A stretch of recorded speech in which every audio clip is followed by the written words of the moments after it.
was on the set. I don't know. I don't know. But I love doing a Creep Show, and I love George. Oh my God.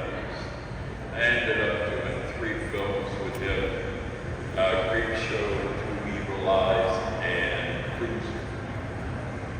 Yeah, and you also worked with John Carpenter as well, and Fred Decker. How do you approach doing horror films opposed to doing regular drama? Do you get a different mindset? Do you study the script differently when you do a horror film opposed to like regular drama? I'm so hard of hearing, and I don't really know. Don't talk it. I just asked. Okay, I will ask, do you prepare differently for a horror film than you do for like a regular drama? Do I prepare differently for a horror film than regular drama? I'm trying to think of what I've done that isn't a horror movie. I'm sure there are some. Well, Lethal Weapon was not a horror movie in a sense. It was, but not really so. No, I don't prepare any differently. I prepare the same way all the time. I get the script, I look at the part, if I want to do the part, do it, and just do it. I'm more of an instinctive actor than a full actor. Just kind of show up and do it, and try not to bump into the furniture, and say the words, tell the truth as much as I can, like that. So when you started in theater, did you have aspirations to get into film? I guess, it's all been kind of serendipitous to me. My whole career has been kind of bouncing one thing to another, not really looking for anything. I'm old. I'm an old guy, and it was so different when I started than it is now. Now, young actors, they come out and they have a whole like agenda or course for their life in the business, and they'll only do this kind of role, or they'll look at that, and for me, it was, I'm a Pittsburgh guy. Pittsburgh is a working town, and my dad worked at J&L Steel. So to me, it was always about him saying, Jesus Christ, what do you want to go to New York to be an actor for? I can get you a job down at J&L. Where are you going to find your next paycheck? How are you going to know when you get, and you know, he was right. I ended up making a wonderful living as an actor, and J&L closed and went bankrupt, and he didn't even live long enough to retire. So it's always been a job thing for me. And I started in New York. I got the first thing up at this year for a Broadway play. It ran 4 days, and then after a lot of rehearsal in New York, trying out in Boston, trying out in Haven, come into New York, and we opened, we closed, because they didn't like the critics didn't like it. So disappeared quick, and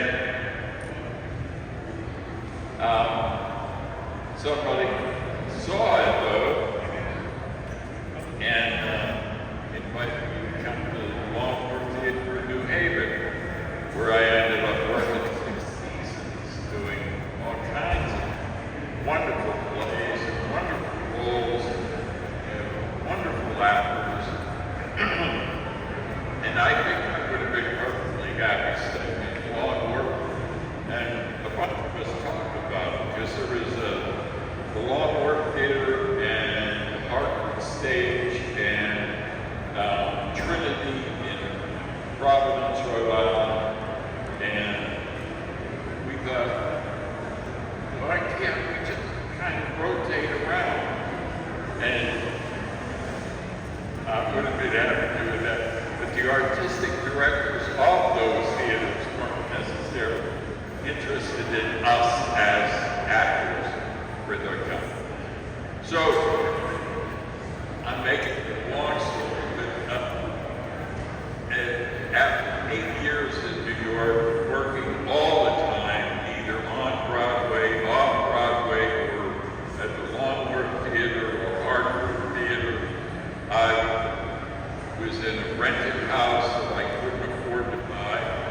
and I had a dying LDW in the driveway, and I thought, that's it, head to LA and make money.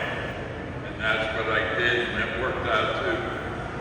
How early in your career did you have to get an agent? When did you get an agent? I know you sounded. I got an agent. Again, you know, I went to the American Academy first, when I first got out of 2K, and went to the American Academy of Dramatic Arts in New York for 1 year, and they showcased their productions. Now, I did work in journalism a little bit. While I was going to Duquesne, I took 1 ads over the phone for the Press Post at downtown Pittsburgh. It was a great part-time job, and it was wonderful, which you could afford to pay for college then, because the credits were like $15 a credit, as opposed to 400 and something now. And the woman who ran the 1 ad department at the Press Post was Lois Naylor. Wonderful, wonderful woman who, she knew that I was going to go to New York and try to be an actor. She arranged to get me the same job with the New York Times. So I was taking 1 ads with the New York Times in the evening for a year while I was going to the Academy. And it was great. And the Academy showcased their productions. So I did a couple of plays that agents came to see, and directors and producers in New York. And so they came up to me after the movie and said, we'd like to represent you. And I said, sure, get me a job and you can be my agent.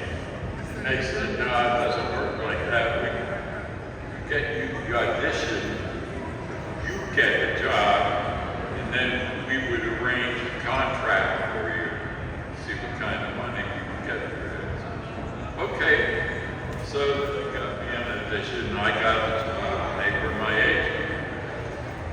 Hey, man, it's hard to get an agent. I don't know how young kids do it. Back to theater real quick. Do you find that doing theater was more fun than film or television? No, I find film and TV are way more fun than theater. Theater is a ton of work for not much money. And it always has been that way, and never will be any other. Unless you're playing the lead in a hit musical in New York, then you're in good shape. You're making a good living. But theater's hard work, and I love doing it while I did it. But I'm retired out of theater happily for the last 12 years. Yeah. Was one of the last things you did The Chief? The play The Chief? Yeah. That was one of the last things? How did that come about? Can you tell us a little bit about that? The Chief was a one-man show that I did in Pittsburgh about Mark Rubin Sr., the original founder owner of the Pittsburgh Steelers. It was written by Gene Collier, a writer, sports writer for the Post-Gazette, and Rob Zeller was a playwright and outreach person for the Pittsburgh Public Theater. And Gene was commissioned to write a book by Dan Rooney, Mark Sr.'s, one of his sons, and who ran the Steelers for years. And Gene said, I'll try, but I'm a sports hack. I don't know about writing a book. Dan wanted Gene to write a biography of his dad. So he couldn't quite do it, but somehow he and Rob got together and they wrote a play. And it was a wonderful, wonderful play. And they had me in mind for the role. finally started writing it, because I had already done a number of plays at the Buckland Theater, and I bore a resemblance to the chief.